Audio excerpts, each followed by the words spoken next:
Assalamualaikum warahmatullahi wabarakatuh.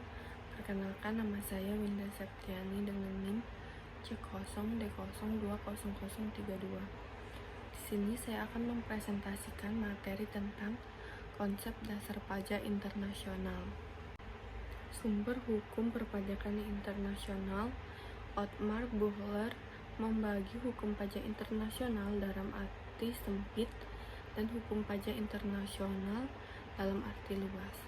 Hukum pajak internasional dalam arti sempit adalah kaedah-kaedah norma hukum perselisihan yang didasarkan pada hukum antar bangsa, hukum internasional.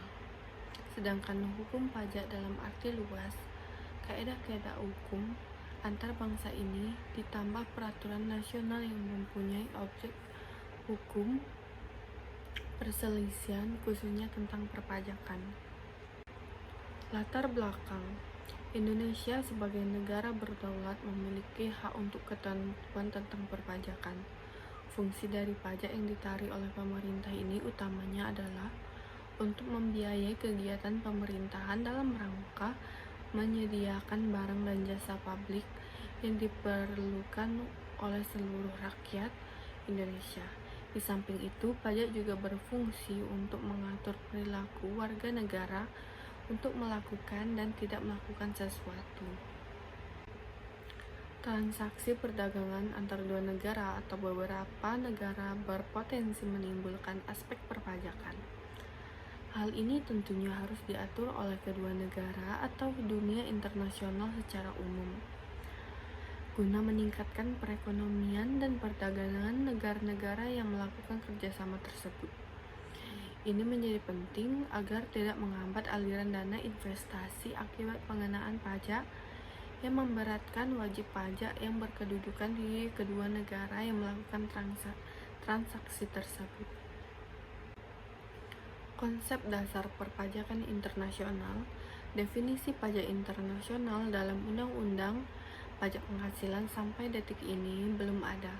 Penulis bersama dan Bapak Sriyadi, Kepala Seksi Perjanjian Perpajakan Eropa, Kantor Pusat Direktoral Jenderal Pajak, memberanikan diri untuk mendefinisikan tentang pengertian pajak internasional berdasarkan uraian sebelumnya.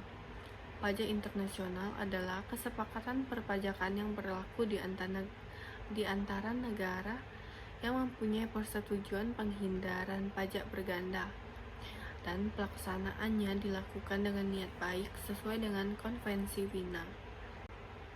Tujuan kebijakan perpajakan internasional. Setiap kebijakan tentu mempunyai tujuan khusus yang ingin dicapai.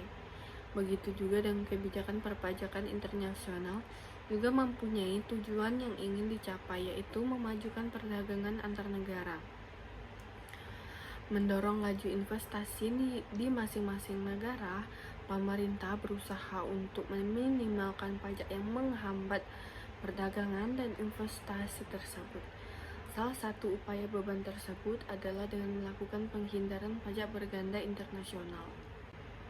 Prinsip yang harus dipahami dalam perpajakan internasional.